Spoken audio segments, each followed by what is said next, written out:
This episode contains strong language and adult themes. Viewer and listening discretion is advised.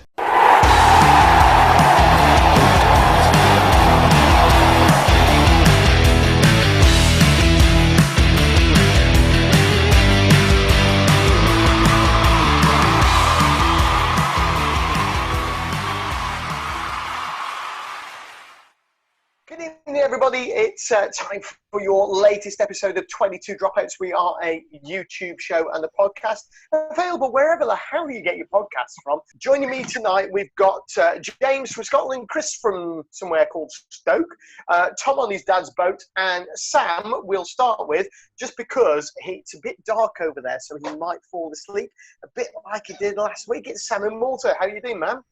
I'm all right. I'm wide awake today. Thank you very much. We actually worried about you last week. So much so, you got people from... So much so, I was ringing you, Chris was calling you, people in Australia were calling you just to find out that you were asleep, but we didn't find out till the next day.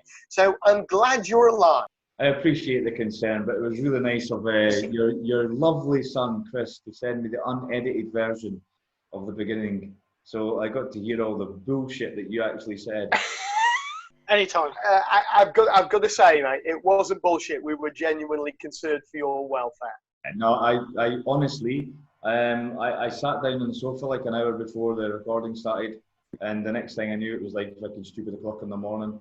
I was completely out for the count, and I've got my phone ringer off because it drives me nuts with the ding, ding, ding, boing, boing, boing, bing, dong, boing, boing. It sounds like something. What was the name of that ringtone? That was the Crazy Frog. Yeah, Crazy Frog. No, that's Axel F. Bring, bring. You're doing Axel F. From, that's Crazy Frog. That was also Crazy Frog. Crazy Frog. Yeah. Dude, what the fuck are you wearing? My vest top. My daughter's up the toilet today. It's a vest top, mate. It's not a singlet, it's a vest. It's a singlet, right, Michael? It is a singlet. You gotta. I've got one of those. Mate, you've not got the figure for that. Sit down. Sit down. You've not got the figure for that. You've not got the figure in the same way that me, James, and Tom have not got the figure. Mike, honestly, your high school photograph is an aerial one, mate. Tom. Yes. Yorkie. Will you do me a favour, mate? Can you bring some semblance of order to this complete and utter rubbish fest that is the start of our 9th episode, and tell us what's new in rugby, because we rely on that, and I think, judging by the angle of the ceiling behind you, your boat is about to capsize. Yeah, no. Why is do that. Now we're going to do that. Mate, you're going to do that. No. Back the other way. Side to side. That's it. It's like Titanic, isn't it? He's going to stand on the bow of the ship in a minute and go like this. Never let go, Joe. Tell us what's new, mate. Nothing much really. Just been keeping up with stuff. Finished a load of planning for next season for myself and the coaching bits I'm doing. But obviously we have no idea when everything's going to restart yet, and whether we'll restart with scrums or contact, or we'll be able even to touch the same ball as somebody else. Who knows?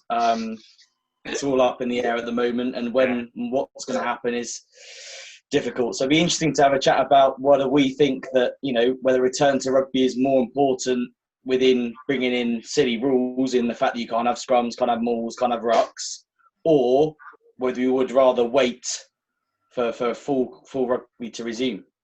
Can I just say, Sam, I see your little hands going up in the air, just about, because your lighting is incredibly crap again.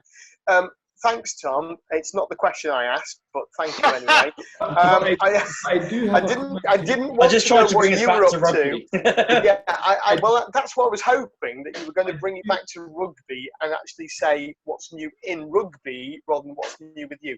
But in the absence of anything decent, we're going to go to Sam. Go on, Sam. Tom, to be fair, when you stated that you're not allowed to touch, or not sure about if you'll be able to touch a ball or whatever, there's a certain Englishman and a certain Welshman all know about that stuff, don't they? Not touching each other's To be fair, Alan Wynne didn't touch anything. No, that's right. He just pointed and went, "Are you seeing this?" He just stood back and enjoyed it. Yeah. I think Tom, Gareth Thomas I'm glad enjoyed you it more. said that and I didn't have to. And the Can't COVID speak for experience, that's why. pandemic thing is actually he's served his time as well. He doesn't actually miss a game, does he? Can we seriously get him on the show? Because I want to know whether he thinks Alan Wynn's got a...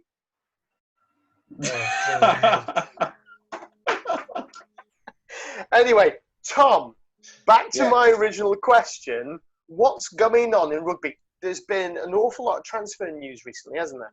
Yeah, there has. There's been a few different bits, especially around the destination of various Saracens players. Obviously, we're then going down to the Championship next year. I specifically read actually just very recently today that it was Kapoku, the young 20-year-old England under-20 international, has actually re-signed with Saracens.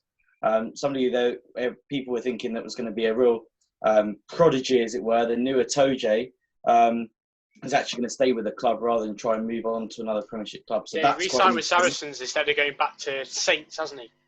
Yes, yeah. So that's interesting, showing that he's staying loyal to the club, perhaps, or they've offered Or maybe he's got some inside scoop on. Maybe he's got some inside scoop on the reason why he stayed is because he knows that Atoje wants to move on for a season. Yeah, and I think it might be a good there is all opportunity. that, isn't Everyone there? will still be looking at Saracens in the Championship, and I think that we spoke about it a few weeks ago now, Mike. I think there was around how the Championship teams don't stop. They don't give up. They will keep going and going and going and going. So Saracens will have some easy games, but they'll have to fight all the way to the end to keep the other teams out, because they will want to keep fighting. And I think every team will want to at least score a try against Sarries, let alone beat them. But, aspirations as high as they can get.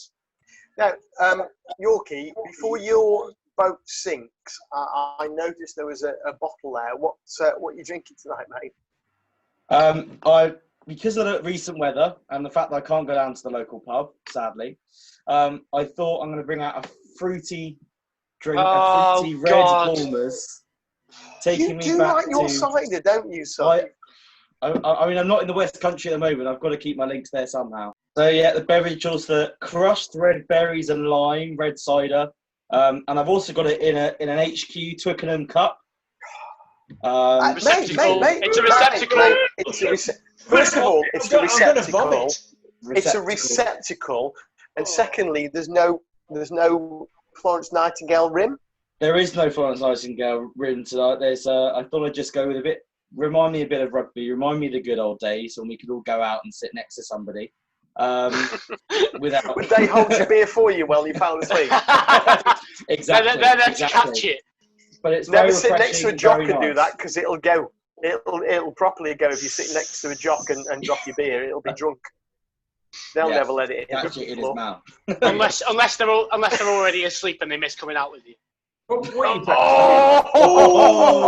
hold on a second. Oh! Sam, you had your moment. I'm biting. I'm F6 biting now. Right, that's it. You and me, pal. Sorted. Right. What? No, please. Listen. Right. Is he even coming out? Number one, I wasn't drinking. I fell asleep. There's nothing wrong with that. It's human. Right? Secondly, what we're talking about.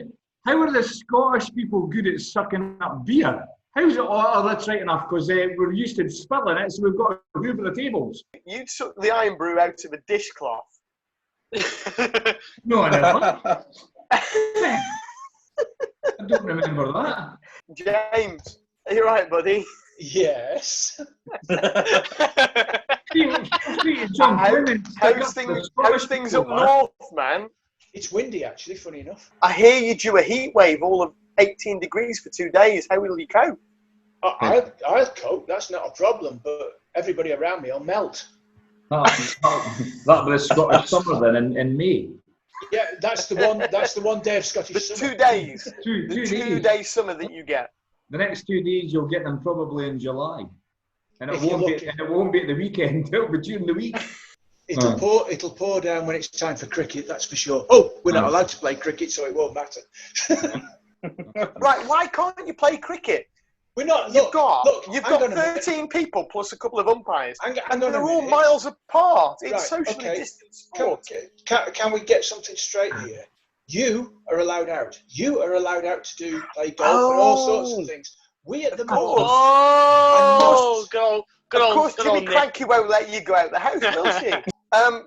Before we move on and say hello to our guest tonight, deals that are done. There's so many rumours about things. Chris, who's going to Japan?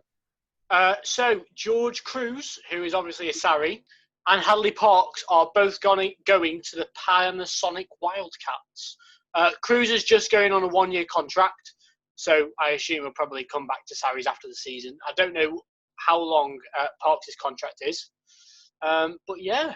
Have you not found it on Google yet? No, I'm just going to the next page to see how long his contract is. Give me a second. Someone else take over very quickly. Richie Grace. Anybody actually done any research at all for tonight's show? Richie Grace. Hi, Chris. Research. Sam's done some research. Sam's put his hand up. Sam, the camera's come to you, mate. I'm Come on, Sam. I'm finger playing with Chris. Oh yeah. Oh, I see what you're doing. I see what you're doing then. Richie. I see what you're doing because he does this, doesn't he? About there. Yeah, don't ask me. I don't know what you're talking about. Sam, I do my research. Don't ask me to do it with my right hand. That's not even funny. Stop it, Guess mate. what I was about to ask you. Mate. It is funny, mate. It's funny because we're mates. That's why it's funny. When the fuck did that happen? Yeah, I'm trying to find it. I'm trying to find the wrong part of the contract. We've given you 43 seconds to research the next bit. What is Yeah, and it? I've looked on 3 news articles. It's not on there. You know we've got journalists on tomorrow on a special, and we're going to show them this, and this is the level that they're going to see. Good luck with you. We have a national treasure coming on for a special with me and Sam tomorrow from ITV, and they're going to look at you, son, and they're going to see this. Who's national treasure? Who's national treasure? Who's the national treasure? Is she British or is she Scottish? The national treasure tomorrow is Jill Douglas. Aye. Who's national What's treasure? presented? Don't tell me it'll be like what do you call them, the tennis player? Oh no, mate. And this time she's British. When we talk about you, you're Scottish. End of. Yeah, Just yeah. accept it. Well, we want Anyway, them they're listen, British, we don't want them they're Scottish. Simple as. It's about time we said hello to our guest tonight. So we're going to take a short break, and we'll be right back after this.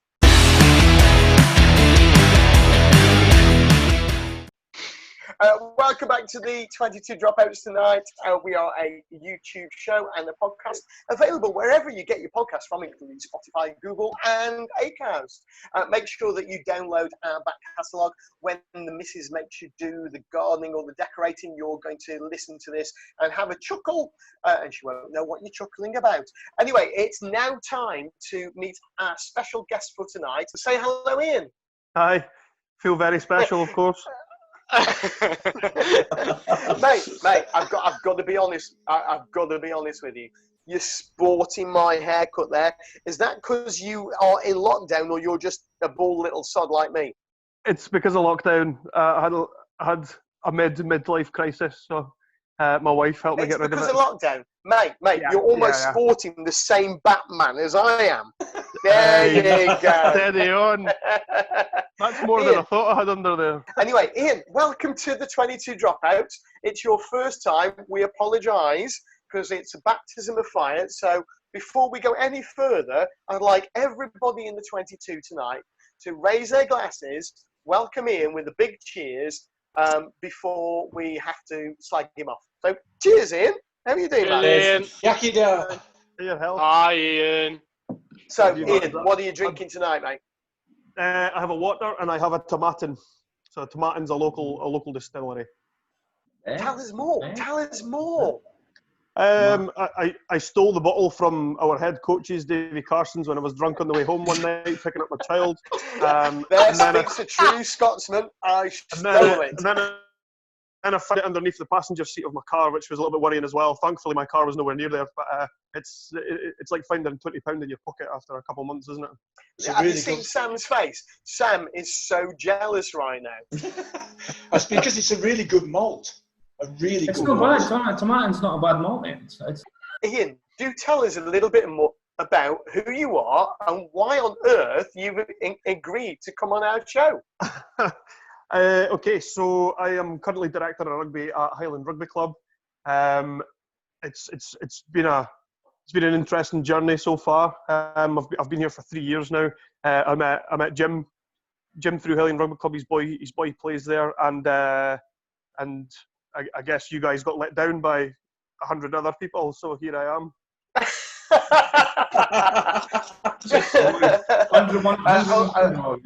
Ian, how is being a stay-at-home dad treating you? Next question. Mate, you really shouldn't have paused for that long. It's some days are easier than others. I'm still working. I'm still supposed to be working full time. It's obviously not as much work to do at the moment, so I'm trying to, well, my wife's either working or sleeping, so she's I've got to try and have the laptop open and do work when I can. I've been able to get to the rugby club a few times, and just, there's a big fence around it. I can just get loads of balls out, close the gates and let them run mad. And if I don't see them for 5 minutes, it's fine. But it's been okay. It'll be a little bit different going back to normal when I'm not going to be spending all my time with a 2-year-old, and hopefully my partner will get better from it. Now, it should be said, and I think we all need to just raise our glasses, our water bottles here. Ian's girlfriend? Wife. Ian's wife is a critical care nurse.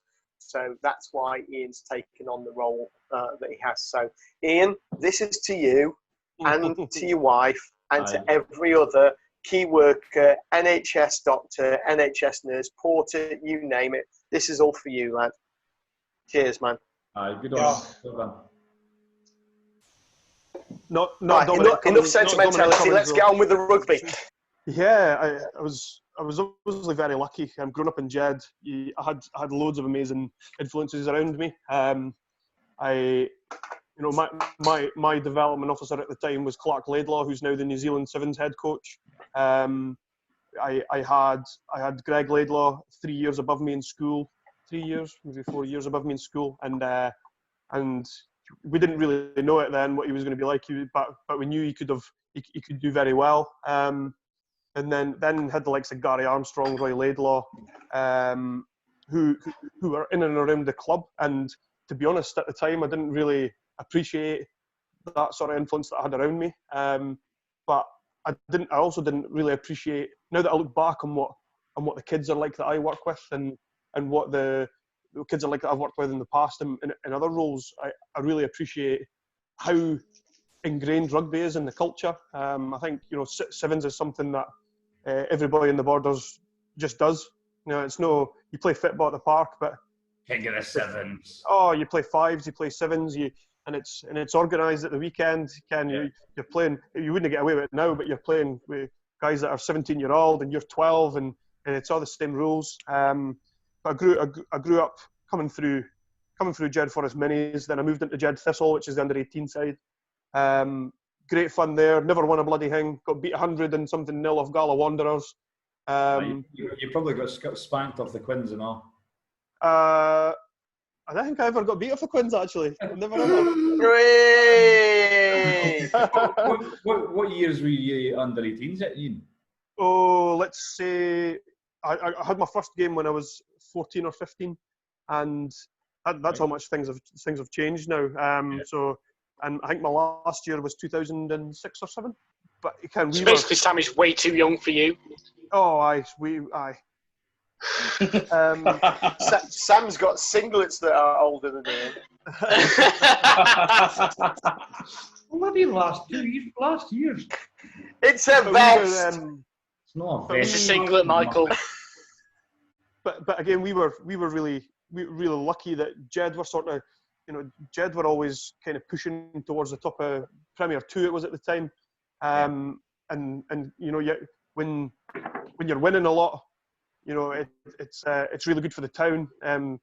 But when you're losing a lot, you know that there's going to be a lot of fights and a lot of trouble on a Saturday night in the town. So, but it was almost beneficial when there's a competition called the Kings of the Sevens. I don't know how much Sam's told you about it. Kings of the Sevens in the Borders, and it's a really big thing. Massive. And it's 10 tournaments over 7 or 8 weekends. Sometimes you're going Saturday, Sunday, which is absolutely brutal.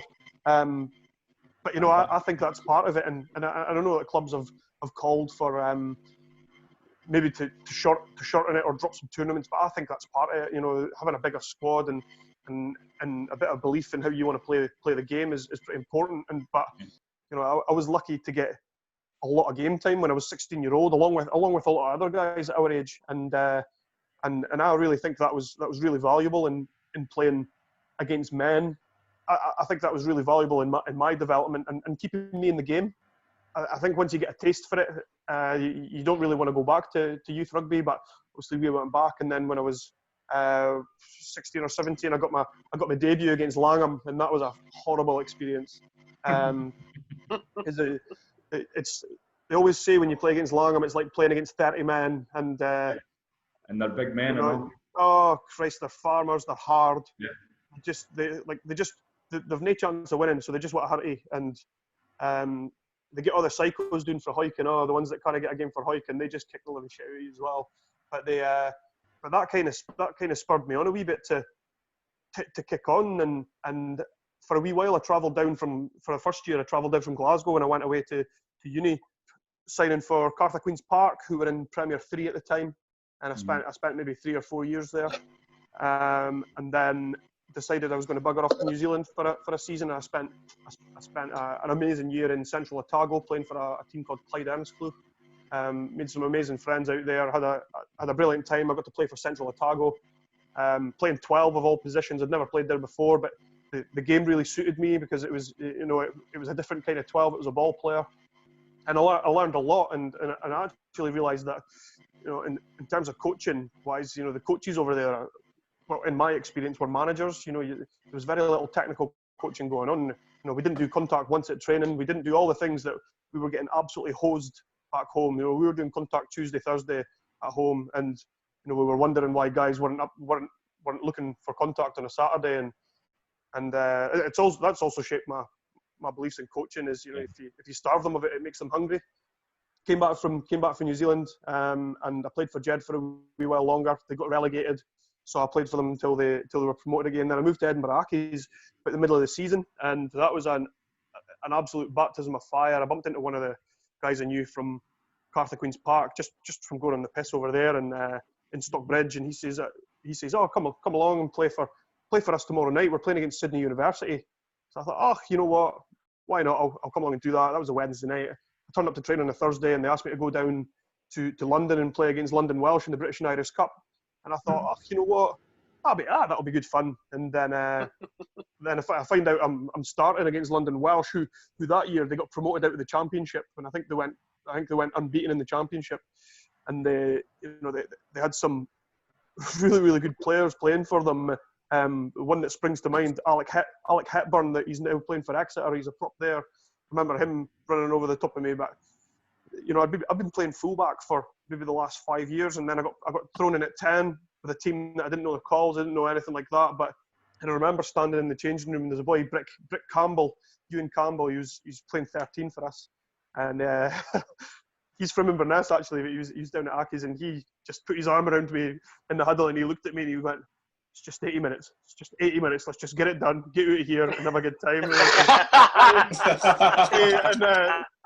It was a good side, but we were just absolutely blown away. And I think we got beat 77-10 or 12 or something. And we were chuffed to have scored the tries, but that was an absolute baptism of fire. And the weeks that followed that were other B&I Cup games where, you know, we played against London Scottish, we played against Pontypridd.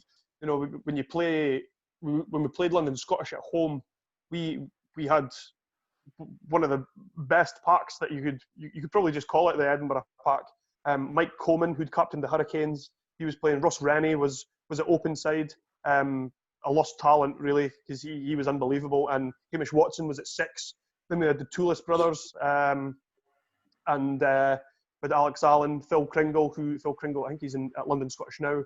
And then Stuart McAnally had just transferred to hooker at the time. With the ball, great, defending great, but he was lobbing absolute haggises into the line out for us, and it was a real struggle to win our line out ball. But great players, and then you look at our back line, and it was just all club boys, and you're thinking, oh Christ, how have I ended up here? I was only playing for a wee bit of fun, but from there, I took a job as a development officer at Bigger Rugby Club, and then I was offered the job at Highland, and you know the facilities, the area, coming and living in the Highlands was pretty attractive, and so I took the opportunity, and I think that was in 2017. We were in National 3, and we ended up winning National 3. I'm still playing now. I'm probably going to play until I can't. Listen, we've all done that. Did you play? We've all played till we can't anymore, and then we. I played until I realised I was shit, and then became a referee. So, you know, it's a little bit different. But Ian, did you play when you were at Bigger? I did. I played 2 or 3 games, and then I did my ankle ligaments, and I got a whole season off. Are you a sevens player or are you a 15s player? What's your preference? Very much a sevens player. Ask him about the North of Scotland sevens. I got a notification today to say that it was in 25 days, and it's a real shame because we had some real good sides coming up, and it was going to be something that the North of Scotland had never had before. But definitely a sevens player. I've had some real good experiences through sevens. I've got. It's funny. A couple of years ago, a boy called Andrew Skeen put on Facebook that he's got every single winner's medal from the Kings of the Sevens, and I realised that I've got every single runners-up medal from the Kings of the Sevens. So, sevens has been great. Sevens has been great to me, particularly Melrose Sevens. I've had some amazing experiences there, and in 2011 we were beat off Saracens in the final, and you know, it was bizarre because you're beating professional teams there, but there's just something about border teams and about border players that, you know, they play a different brand of sevens. It's very much keep ball, and you know, I've never really seen players who can just beat a man like border players do. And you know, there's a boy coming through at the moment at Jed called Callum Young. His brothers Gregor and Lewis have both played for Scotland Sevens, and they're a massive part of Jed's success. But Callum, he's not overly quick, but he can just beat a man, and it's something that if you go to a Kings of the Sevens tournament, you'll really see, and you know, teams that come up really struggle because quite a lot of the time they'll kick the ball off to you, and then you won't see it for another 12 minutes. And it's. I think the key there, mate, is that you're still playing what we would call, in refereeing terms, old-fashioned sevens. You keep ball, you go sideways, you go backwards, and when we're refereeing that, I did a session with Kenya referees earlier this week, and one of the things was that you've got to decide what type of game is it. Is it keep ball and move it, or is it like we see on the World Series where what they want to do is they want to suck a couple of guys in, take the contact, draw you in, and then get the quick ball from the ruck. In which case we've got to be very adaptable, and we've got to move our position. If you've got a keep ball team against a team that wants to hit the ruck, you're going to win all day long. Absolutely, I think if you make a team defend for 2 minutes plus, you might not make any ground, but if you're moving the ball from side to side and you're making players move in the middle of the pitch, then you're going to give yourself an opportunity to win. And I remember the game that stands out most firmly here was at Amsterdam Sevens. I think we were playing in a semi-final on the second day. I can't remember who we were playing for. I think it might have been Scottish Exiles or something like that. And we were kind of hoping that you know when you get to that stage in Amsterdam Sevens and you go, should we throw this game and go into the worst tournament, or should we win it? And you never said that. Shall we throw a game? Are you a proud? It's a heinous crime. It's a heinous crime. That's a heinous crime. A heinous crime. He has committed the heinous crime. There is only one No, he's punishment not. for a heinous crime, and that's at least 2 fingers of your drown, son. Oh, God. I It's thought he was going to say gone. something else, Sam. Oh, yeah. By the way, you're a big cock. No, he's not! Ian talk, no! Oh, you did not. We've gone so long without it. We nearly managed, like... But you can't really bring yourself to throw the game, particularly when you're having fun, and you've got a point to prove when you go abroad, especially as a Scottish team. You really want to make an impact and kind of do it your way. We ended up drawing Kenya the day after, and they kicked off to us. We kept the ball. We never scored the whole first half, but we kicked off to them in the second half. We managed to win the ball back from a tap down, and we kept it for another 5 minutes, and we ended up scoring. Then we kicked off. We kicked off again. They won the ball back. They went up the field and scored. They kicked off, got the ball back, went up the field and scored within a matter of a minute and a half. Sevens has given me some amazing experiences, and like I say, particularly Melrose. It's when you get to the final, it's a big celebration anyway, because you get a free bar. You get a free bar, so it's. There's genuinely nothing like the Scottish Borders and the King of the Seven circuit. I mean, it is the heart and soul of the Borders. Everybody goes round all the tournaments. It's massive for the clubs because they get a lot of income generated with people coming in and sponsorships, and they have the big tents set up. When you have the Jedburgh one, it's just an absolute massive piss up at the end of it, because it doesn't matter who won, just everybody's winner. You get given bottles of whiskey and all the rest of it as a ref team and that, and it's fantastic. Absolutely, yeah. So if the timeline is right, you would have been at Biggar about 4 or 5 years ago. Is that right? Yeah, that's right. Aye. Did you play against Kirkcaldy at Bevy Park? I did. Aye. Yeah. I was here. Mate. Oh, were you? I was here on the stand. Okay, side. that was a horrible day, was it? No, was it? Aye, it was. Aye. Aye, it was. Aye. Yeah. Is it no always horrible in Kirkcaldy? It's a long. I can't say that because I'd get absolutely robbed by Jimmy Bonner and all the lads there. How do you think that the facilities in the new pitch at Canal Park will adapt to 17? I think it's going to be brutal on your skin if it's a warm day. But I think it'll be quick. I think teams will really like it.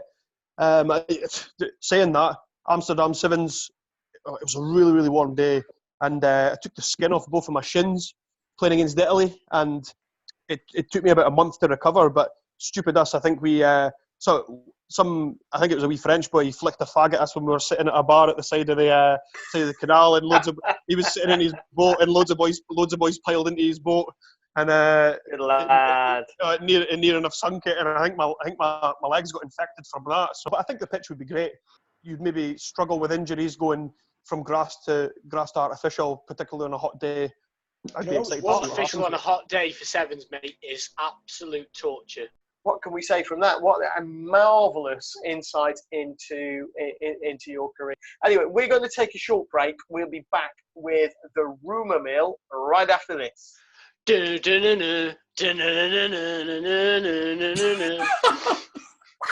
staying in. That is staying in. Chris. Chris, Hang on, let me get a rugby ball. I'll do it again. Hang on. There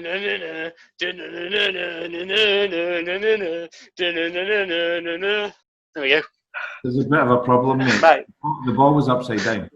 I apologise for the fact that we can't afford a decent graphic artist or any decent jingles. So you got Chris. But actually, we'll be back after this break.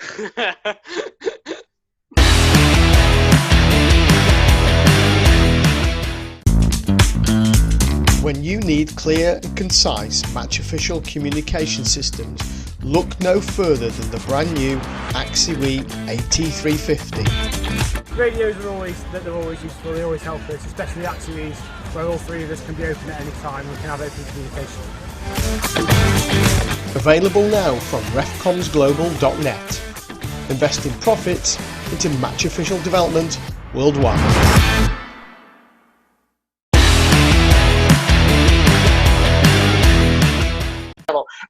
Sam, are you okay, dude? Okay, so Sam's not okay. Chris, are you okay, dude? Move on. Yeah, Chris isn't okay. James, are you okay, dude? Just about. Yeah, James isn't okay. Tom, are you okay, dude? Yeah, well, I found it brilliant. That He's as just you were sitting through- here, he's sitting here going, what the fuck is going on?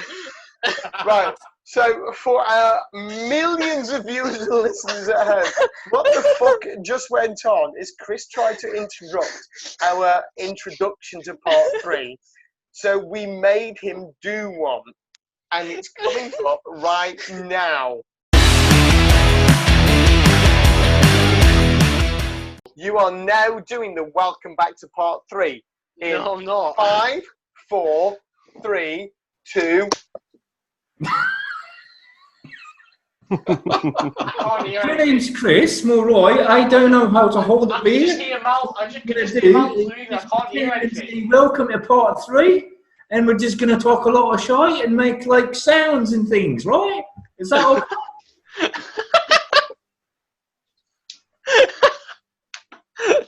Fuck's sake. Yeah. And that's why I do the introduction. So welcome back to part 3 of the 22 Dropouts. Right, and serious face. But I have... Your fingers on lips, sit with your crossed legs, and be quiet for story time. Sam, and are you okay, mate? We're Sorry, good. Oh. you right, Sam? Sam? Sorry, you good, dude? Yes? Sam? Can you speak, sweetheart? No. No. Okay. Right, what's the emergency number for Malta? Because I think we need to get the paramedics to Sam because he's going to explode. He looks like Violet Beauregard. I'm an absolute freaking tears here, like... It's not even that funny. Just switch screen if I start giggling. We're focusing on you, Sam. The screen is on you. Because we know you can't hold it any longer. Here it comes. So now we've established that Chris can't do a link or a piece to camera. It's time for the rumour mill. Now, it is customary that we go to our guest for our first rumour of the night. So, Ian, it's your turn. We're putting you on the spot. What is your rumour? Glenn Young of Harlequins is signing for Edinburgh. Tom's face has just dropped. He's like, oh, shit. Tom, were you about to do that one? No, he's a Quins fan, isn't he? Oh, did you think he was going? Oh, mate.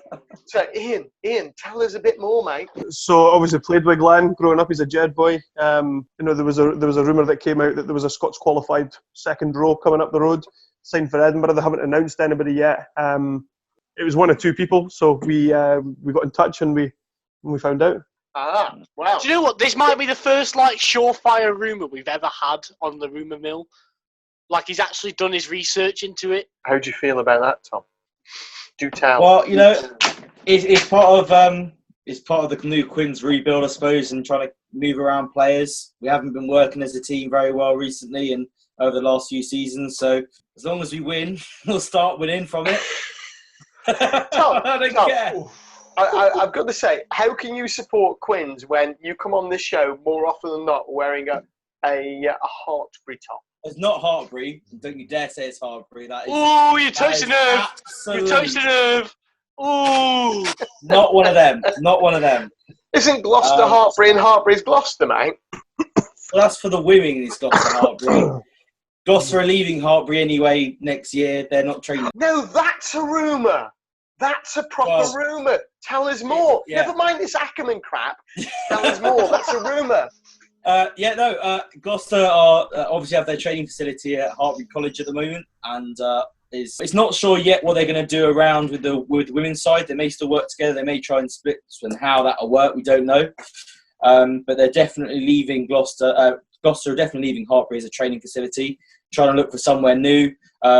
Nothing's been announced yet as to where they're going to go, but all the facilities there, Hartpury want them out. The lease ends next year, I believe, so where they go, we'll see. But it'd be exciting to see their new training facility, especially as just down the M5, Bristol have built a brand new centre. That's a damn good rumour, and it's proper for the rumour mill, and you have smashed the rumour mill tonight, because I'll guarantee you, apart from Ian, nobody else tonight is going to come up with anything like that. Now, you did have another one about a replacement for Ackerman, but this one trumps it, so I'm not going to bother anymore.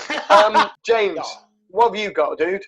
Well, I've heard that Richie Gray is coming back from France to Glasgow, and Johnny Gray is going off to Japan. What is it with people in Japan? It must Money. be good. Well, It's money, and let's face it, if you're living in Scotland or you want to go and you're in the land of the thistles, or you want to go and live in the land of the cherry blossom, which would you prefer? Sam's had a number of nicknames over this show, but given the look on his face now, he is properly Violet Beauregard. No, he's not. Just call him Waterworks and have it done with. Oh, we can't have that many nicknames for him. We will take a vote. Viewers, if you go onto our Twitter page... No. There'll be one on the video right now. As soon as I say now, there'll be a poll on the video suggesting which nickname we should have for Sam. This will be on our Twitter show with a picture of Sam. And you will get to choose what his new nickname is, whether it's Violet or Waterworks. And we'll get all the 3 votes, I'm sure. Sam, are you okay, mate? I keep thinking you're having an ischemic attack. I had an affliction. So, James, I think you've got to elaborate a little bit more about Johnny Gray. Come on. I can't elaborate. It's a rumour. That is the best answer we've ever had. James? Yes? Yes. You do realise what you've turned into on my screen, don't you? It's probably the same as I've turned onto here. It's a black screen because the bloody camera won't turn on. Yeah, maybe a black screen for you, but wait until the show comes out. And if you remember Who Framed Roger Rabbit and the sort of things that might have happened on that film, imagine what you look like now. Yeah, but I could get my own back. No, you can't. Anyway, Yes, I can. Chris, talk to me about your rumour, mate. Well, you see, obviously Saracens are going down. We know this. We've spoken about it on numerous occasions. Rumour has it that Maro Itoje will not be sticking around for the championship season. He wants to stay in the Premiership, and he will be going to Leicester Tigers. And how might fill one of the 14 positions that they've got voided at the minute. Because let's be honest, Tigers are they've got no one staying around, and anyone who is staying around is shite. Sam. Sorry, Chris. I now listen. I love it. Why are you laughing already? But Sam, Yeah. just take a look over your left shoulder, Sam. Oh my God, she has as well. Yeah, Sam's been bummed again. Twice in one night. Well, considering we've been going for like 2.5 hours, I'm guessing she needed to go again. You could, mate. I mean, seriously, you could find a better place to do it, and secondly, why have you got a glass door on your box? Hey! Just walked past this time. She didn't care. She didn't want anything to do with it. She was like, "No, I'm gone." Sam, look at Chris's face. He's anticipating your rumour. Anywho, the rumour is, right, that now it's a known fact that Malta Rugby Referees Association are looking for long-term visiting referees, okay? But the rumour part is that there's other nations in Europe and further outside of Europe that are actually going to copy our programming template going forward because they think it's a fantastic idea. Très intéressant. And so say all of us. Guys, whoever listens to this in referees, feel free to come out to Malta and referee in Malta for 6 months and enjoy the life experience of Malta. Cut that out, Mike, and I'll kill you. Actually, what I was about to say, but I've got a better light on my face than you have, is Listen, there is. It's called a tan. I've never seen a purple tan since I watched Willy Wonka and the Chocolate Factory. That's purple, you fucking muppet. So what I was about to say is there is a fantastic opportunity available to referees from anywhere, Europe and worldwide, to go and stay in Malta, work in Malta and referee in Malta for a 6-month window, which is effectively their season. If you do want to consider that, then please get in touch with us by any means. You can get in touch with us on our social media sites. You can get in touch with us via YouTube. Or go on Facebook and look for Malta Rugby's referee. On that note, it has come to the end of tonight's episode. Now, do look out for a couple of... It's about bloody time. Sam, you look relieved, man. You look relieved. It's freaking 11 o'clock. James, I don't know whether he's still with us, I'm but his still videos... here. He's still Oh, here. yeah, there we go. Yeah. Ian's went more fucking balder since he started the show. Unfortunately, we have reached the end of tonight's episode. It's been absolutely wonderful to be with you all and to be with my 22, and of course to be with Ian. Ian, give us a good night, mate. It's been a pleasure, and it's been wonderful hearing your story tonight. We welcome you back anytime. Thank you. Please do follow us on social media, on Twitter, Instagram, and Facebook at 22 Dropouts.